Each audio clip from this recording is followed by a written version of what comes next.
ရုပ်ရှင်မင်းသမီးများတွေအစိုးရတွေ celebrity တွေကိုတစ်ခုလောက်မြစ်တာရက်ခတ်ကြတာလေးရှိပါတယ်အဲ့ဒါကဘာလဲဆိုတော့ဒီပွဲရတက်တဲ့ခါမှာပဲဖြစ်ဖြစ်စကားရိုက်တဲ့ခါမှာပဲဖြစ်ဖြစ်ဖိုတိုရှူလုပ်တဲ့ခါမှာပဲဖြစ်ဖြစ်ဒီအဝတ်စားတွေဝတ်မယ်ဆိုရင်ရှုပ်ရှက်ခတ်တဲ့အဝတ်စားတွေကိုမဝတ်ဖက်နဲ့ရိုးရိုးရှင်းရှင်းဖြစ်မဲ့အဝတ်စားတွေကိုပဲဝတ်ကြပါလို့မြစ်တာရက်ခတ်ကြတာပါ။ဘာကြောင့်ဒီလိုပြောရလဲဆိုတော့ဒီအမှုပညာရှင်တွေဖြစ်ကြတဲ့အကိုတို့မတို့ကဒီထူးခြားဆန်းပြတဲ့ fashion မျိုးစုံဝတ်ပြီးတော့ပွဲတက်ကြတဲ့စကားတွေရိုက်ကြတယ်ပြီးရင်ဓာတ်ပုံတွေရိုက်ပြီးတော့ line ပေါ်မှာတင်ကြတယ်ပေါ့နော်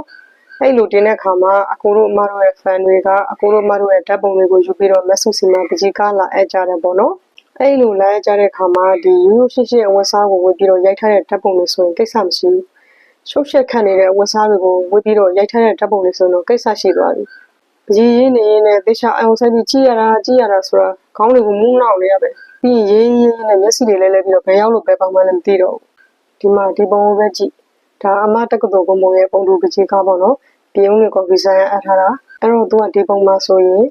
ဒီစပင်မှာလဲစင်ပြီးကိုကုတ်ထားတယ်ပြီးရင်ဒီရှုပ်ရှက်ခတ်နေတဲ့လဲဆွဲကိုလဲ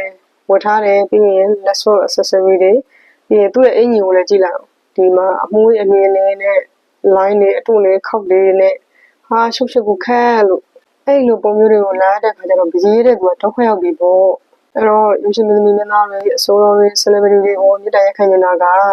ဒီပွဲတက်တဲ့ခါမှာဖြစ်ဖြစ်ဓာတ်ပွဲတဲ့ခါမှာပဲဖြစ်ဖြစ်အဝတ်စားတွေဝတ်မယ်ဆိုရင်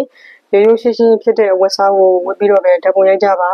ဒီရှုပ်ရှက်ခတ်တဲ့အဝတ်စားတွေကိုဝတ်ပြီးတော့ဓာတ်ပုံလေးကို line ပေါ်မှာမတင်ကြပါနဲ့လို့မြစ်တာရက်ခံခြင်းပါတယ်တစ်ဆက်တည်းမှာပဲဒီဇိုင်နာတွေကိုလည်းမြစ်တာရက်ခံနေတာတစ်ခုရှိပါတယ်ဒါကတော့အမှုပညာရှင်တွေကဝတ်စားတွေလာရတဲ့ဆိုရင်ဒီထူးခြားဆန်းပြပြီးတော့ရှုပ်ရှက်ခတ်တဲ့ဒီဇိုင်းတွေကိုမဖန်တီးပေးပါနဲ့ရိုးရှိရှိအဝတ်စားတွေကိုပဲချုပ်ပေးပါဖန်တီးပေးပါလို့မြစ်တာရက်ခံကြပါတယ်ဖြစ်နိုင်မယ်ဆိုရင်ဘာအပွင့်ခက်မှမပါတဲ့အဝတ်စားပြောင်းတွေပဲချုပ်ပေးလိုက်ပါစတာပါမဆူလိုပကြီးတဲ့သူတွေက customer တွေကကိုယ်ကိုရုံကြည်ကြည်နဲ့ပုံလူပကြီးကားတွေလာရတဲ့ဆိုရင်ဘလို့ပုံမျိုးပဲလာဘလောက်အလူစိတ်တဲ့ပုံပဲဖြစ်ဖြစ်ဘလောက်ခက်ခဲတဲ့ပုံပဲဖြစ်ဖြစ်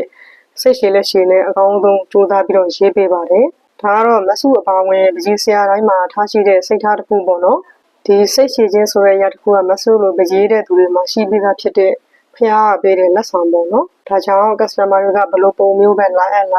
ဘလောက်အလူစိတ်တဲ့ပုံပဲဖြစ်ဖြစ်ဘလောက်ခက်ခဲတဲ့ပုံပဲဖြစ်ဖြစ်စိတ်ရှည်လက်ရှည်နဲ့အကောင်းဆုံးကြိုးစားပြီးတော့ရေးပေးပါတယ်ဆိုတော့ဒီဗီဒီယိုလေးကနေတစ်စိမ်ပြောပြပေးချင်ပါတယ်အားလုံးကိုကျေးဇူးများတင်ပါတယ်နော်